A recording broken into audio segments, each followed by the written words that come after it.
All right, so I'm live with Assimilate Python from zero. I've been going through step by step, really covering everything I can possibly cover with Python. Today, I'm going to get into some fun stuff, which is how to master Python functions. And I'm going to add a twist to this because I'm going to use Copilot. And I'm also going to use uh, basically GitHub code spaces as well. So let's go ahead and dive into this a little bit more and see what we can create. So I'm going to first start off with sharing my screen here. Let's get this thing cooking. There we go. Perfect. And I've got this repo already set up here, which is Assimilate Python. There's this Assimilate Python 0. Now this, do I want to fork this? I think I do. So I'm going to fork this repo to this other environment because I have some other things I'm working on in this organization. So I've got this NOGIBJJ, so Nogi Brazilian Jiu-Jitsu, and I'm going to make a new code space. So let's go to code spaces, get rid of an old one.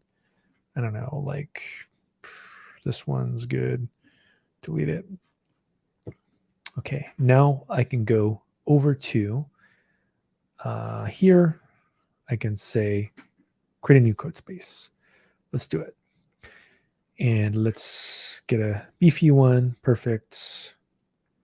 And there we go. Ooh. No, I think I already made one. Wait. Limit of 30. Well, if that's really the case, no, here we go. Yeah, I must have clicked the button twice or something. Who knows?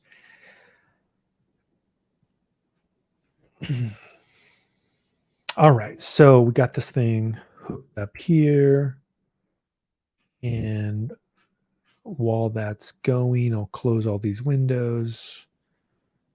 And I like to make it black. There we go. Make it a little bit bigger.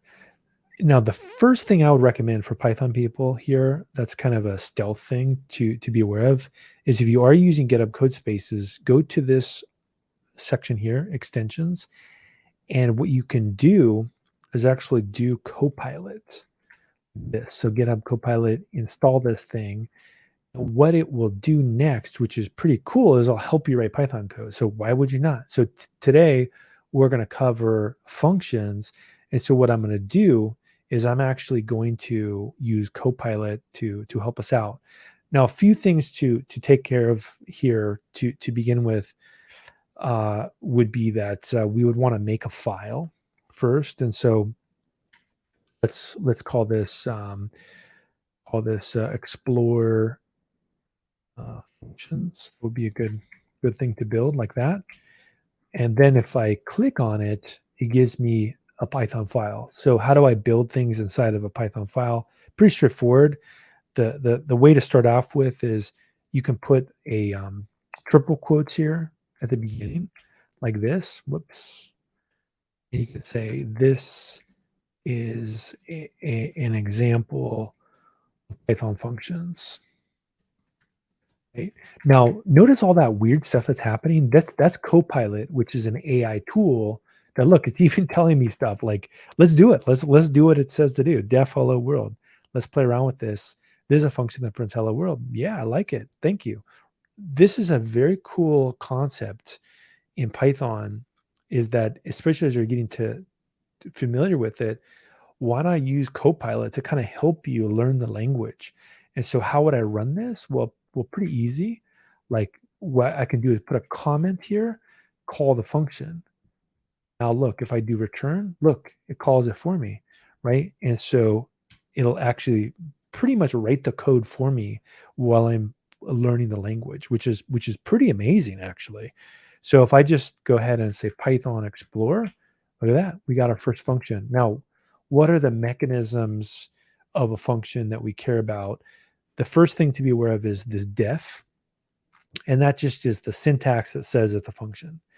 The second thing to be aware of with a function is that there's a name for the function. And if I hover over it, it'll even tell me, okay, look, this is a function called hello world. And then notice these brackets here. What these are, this is the input to the function. So in this case, there's nothing inside of this function. It's only going to execute some kind of unit of work. In this case, the unit of work is this. So really, a function at its basic level encapsulates logic, and it will optionally accept something that will be used in the function and optionally do some kind of return value, but doesn't have to either accept or return. It can just do the work. So the hello world in this case just prints something out. Now, what if I want to build something a little more complex? What could we do? Well, what we could do is build like an add function. So let's do this. Let's actually use our friend here. We could say build. We could say an add function, right? And I'm pretty sure our friend here, AI, is smart enough to figure out. There we go. Exactly. Thank you. So I could have written that myself. And look, it puts in the doc strings here and returns back an X and a Y. So this is a little more sophisticated in that it accepts an X, it accepts a Y, it does work, which is X plus Y, and it also returns things. Now, one thing that I think is an interesting thing to be aware of is that the formatting of the code can be an issue, and we'll eventually get to that. But for now, we're good. We can just call this, and we can do the same thing. We can just say call function. Guess what it's going to do? There we go. Prints, add, and now we actually can do the same thing. Hello world 3, right? This is such a great way to write code. So what if I want to do a closure function, which is a function that contains another function nested inside? Let's do the same thing. Let's build a structure here that says, a function that contains another function. All right, let's do it. Def add and multiply. Okay, let's take a look here.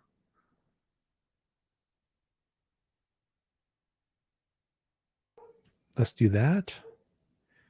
And look, this is a function that in fact used our other function we used earlier, right? And so in this case, this is adding our code, but also enhancing the capability of this a little bit by also multiplying what's happening. So if we want to then call this, we'll do the same thing, right? We'll say, let's call the function. And in fact, there we go. Prints, add and multiply.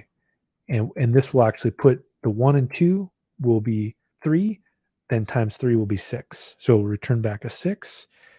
Let's run it. There we go. Or no, 3 times 3 would be 9. Sorry, 3, not 3 times 2. 3 times 3 is 9. So this, I think, is such a cool way to learn to program in Python because once you understand what the AI is doing, you can kind of prompt it to give you better instructions. So let's now build like advanced functions like this. Now, what else can we do that is an advanced function? Look, it's even telling us. So you can have a function that doesn't return just a value, but it returns back another function. Yes, so that's right. So let's do this. Create an adder. And this is a function that returns a function that adds X to the input.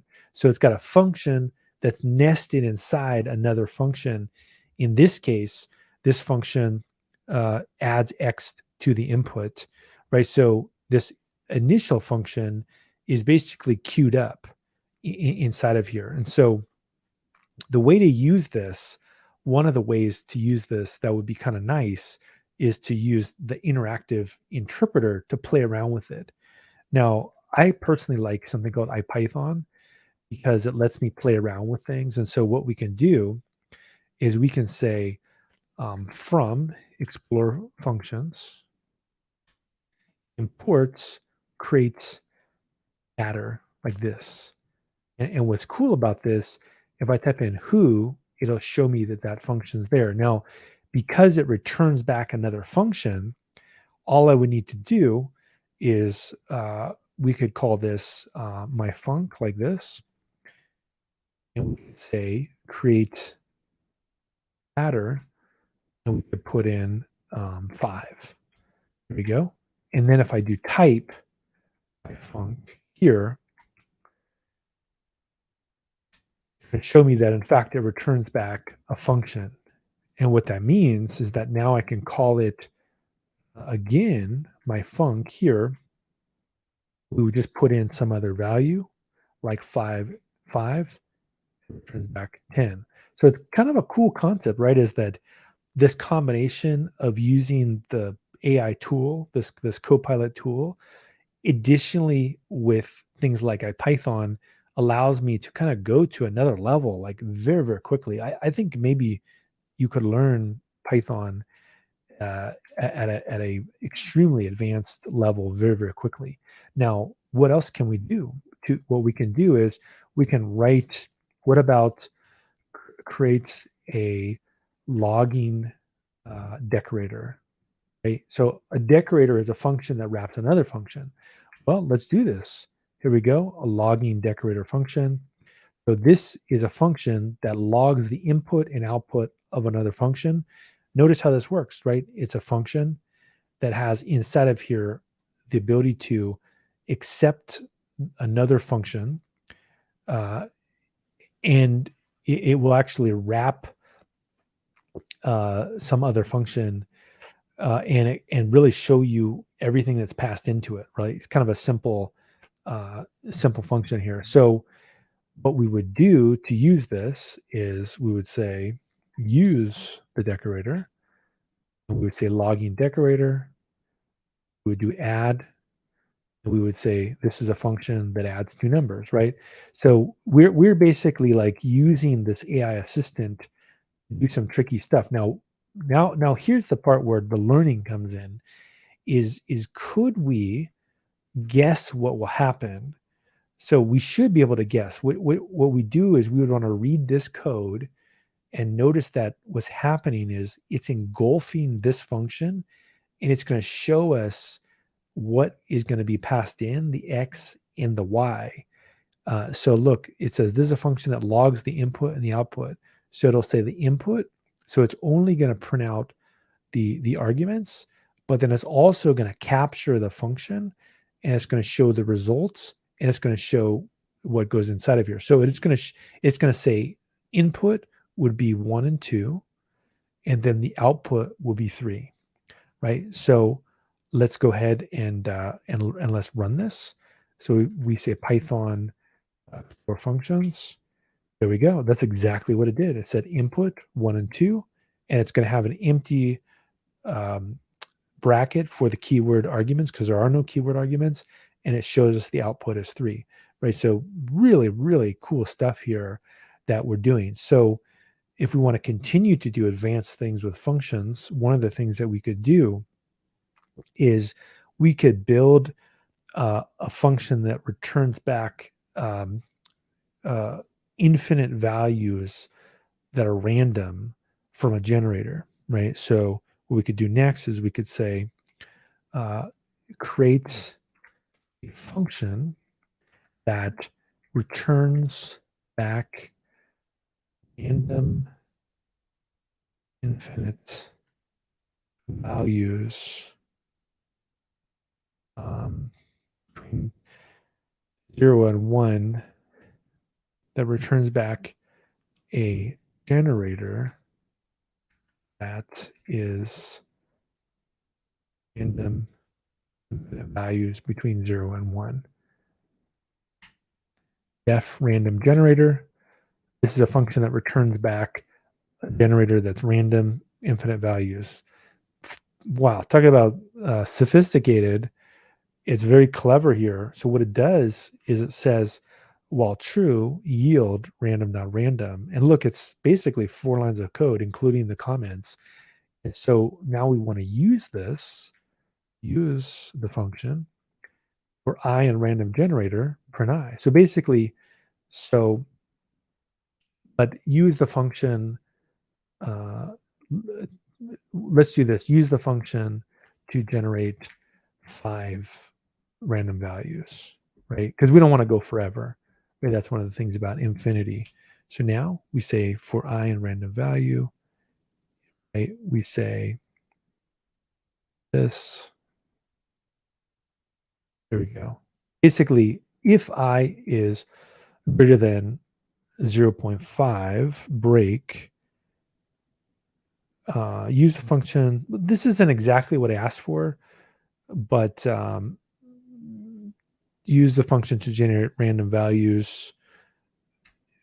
So what it's really doing is and break. Exactly. That's what it's actually doing. So, which is fine. We can let the AI have fun. And so now I'm going to go here and it says, aha, random is not imported. Well, how do we do this in Python? We just go up here and we just say import random. Like this. There we go. And now we can actually build this out. Output. So it looked like the first for I in random, if I is greater than 0.5. So I don't understand for I in random if break. Maybe the second time. So what we need to do is we need to print I to see, like, basically prints my random number is that, right? We want to, and again, my code pilot here helped me out. Basically, it's like, yeah, that's exactly what I want to do. I want to see what it prints before it breaks out, right? So let's do that. And it says, okay, my random number is this. So it isn't yet at 0.5. Aha, here we go. Once the random number gets to above this, then we know that it is actually able to kind of exit out here. So really cool stuff so far that we're able to do. Now, what other really cool things can we do with functions? So what we can do next is we can build a partial function that accepts 3 parameters and multiplies them by each other. So basically a partial function is a function that you can call multiple times and it will only trigger if the last execution that accepts a parameter. And so what we could do is this. We could say multiply xyz. There's a function that multiplies 3 numbers. Now what we need to do, what's it going to do next here? Because this, we would need to put partial on top of this. Now we would say call function with a partial decorator with a partial function. Yeah, with a partial function. What does it do? It didn't get this one right, which is kind of interesting. So call the function.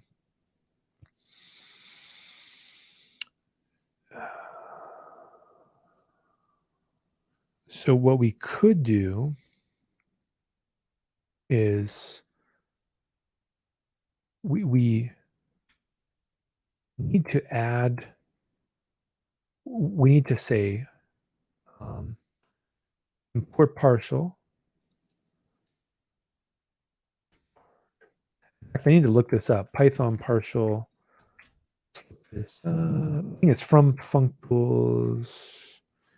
We need to look at partial. Functools import partial. Yeah, we need to do that. There we go. So I mean, if you're an expert like I am, I've got 22 years of experience with Python, that I should be able to get past situations where it doesn't exactly do what I want. And so in this case, what we'll do is we'll say partial multiply, but we're only going to pass in 2. Right? So we want to call it 3 times. And then we want to say the last one will print this.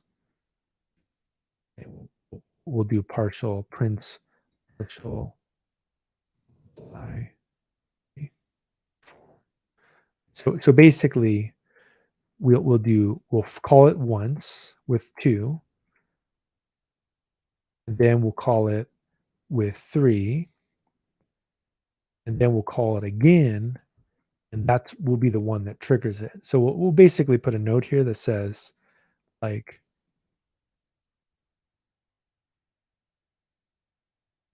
if partial function with the second, and then so basically this is, I mean, it's pretty interesting stuff, this Copilot, but I will say partial function with 4 as the third parameter, and it will finally invoke the function. Now let's double check. Does this actually work? I mean, I guess if we're lazy, we could even put like some notes here that says, this won't work. This won't fire. Okay? Then we'll put it again. And this won't fire. Okay?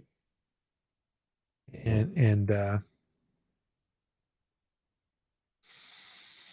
then we print, and then finally it will fire. So let's run it.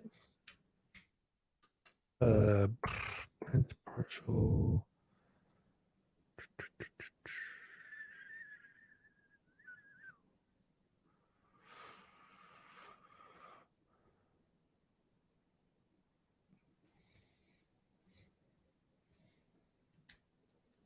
Is that the problem?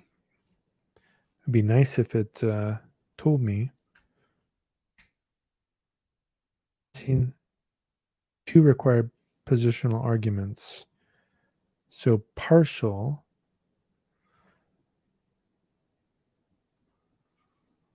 Well, let's do it this way. Oh, I see what I forgot that I didn't read the documentation here. So we need to assign it to a variable. That's the problem. I'm not using it right. So we need to say like first that this won't fire, which is correct. It will not fire. And then say second, we'll do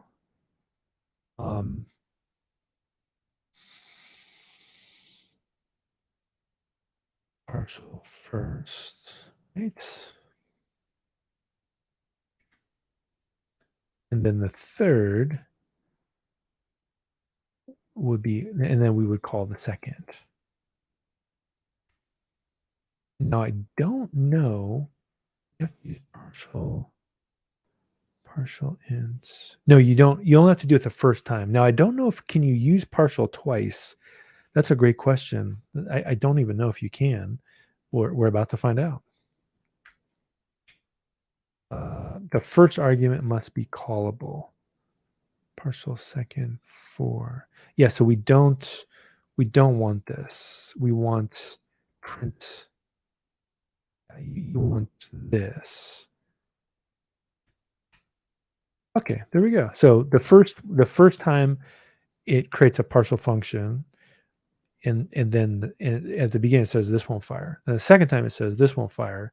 It does a second iteration of the partial function that assigns to second, and then this one goes, okay, now we're really going to fire. So the concept here is that, again, it's kind of a tricky concept, but if you created a data pipeline, maybe you would have several parts of the data pipeline, and you would want to keep passing this over and over and over again. So it's kind of an interesting concept here. Now, what else could I do that uses functions?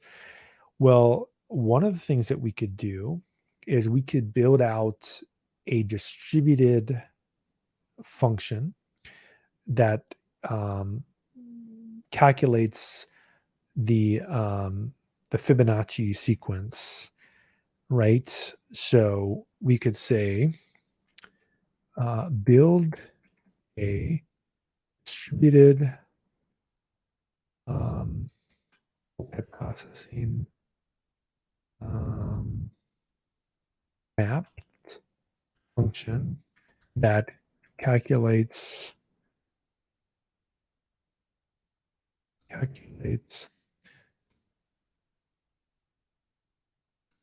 the Fibonacci number.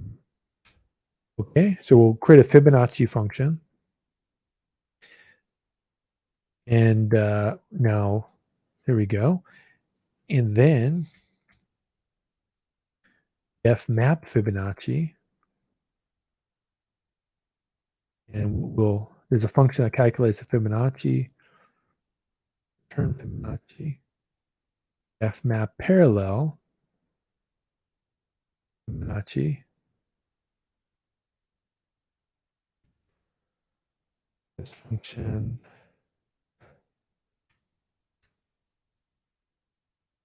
parallel pool. Let's see here. No, so this part is good. Build a multiprocessing library.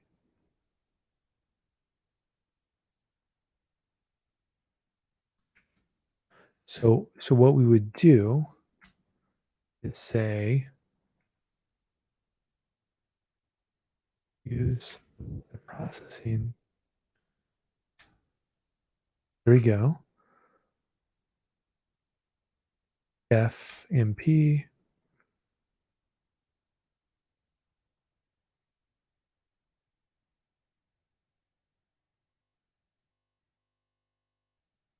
pool, processes pool results. Okay, so this I think is what I want. Let's double check. So basically, the multiprocessing library is a library that can use multiple processes.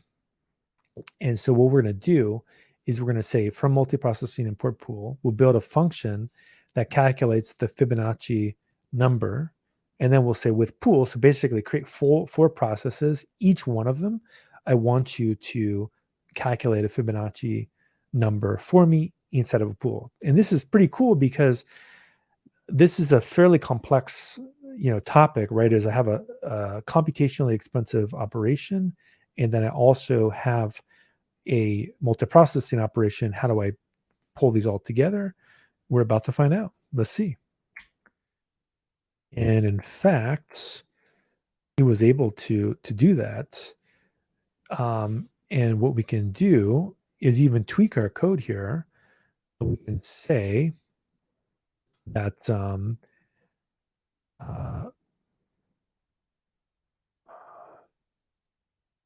each do prints.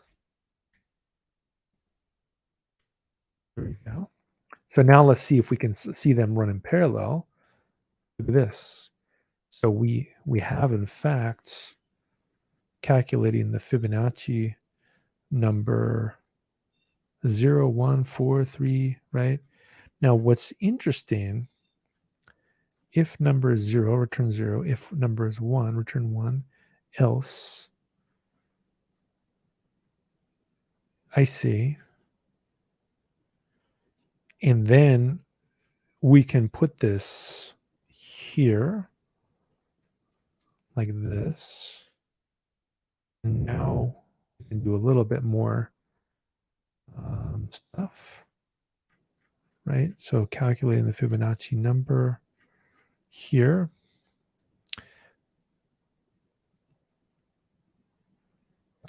Now we can tweak this and we can say basically fib is equal to this. We can say return fib. And we can say here, fib. Right. Now, let's put it out there.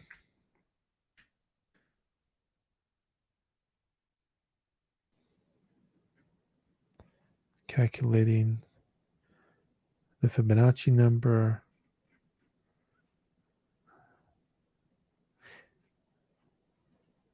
Yeah, so it's a pretty interesting concept. I mean, I had to play around with this a little bit, but very cool stuff that you can do with Copilot. I think I'm going to continue to use it to explore advanced topics. So let's go ahead and do get status.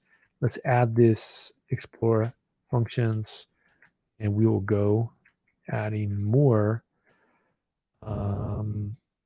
examples of Copilot with functions. Right. Now, next week, I believe a good topic would be Python dictionaries. And so we can cover that next week. And hopefully I'll see you then.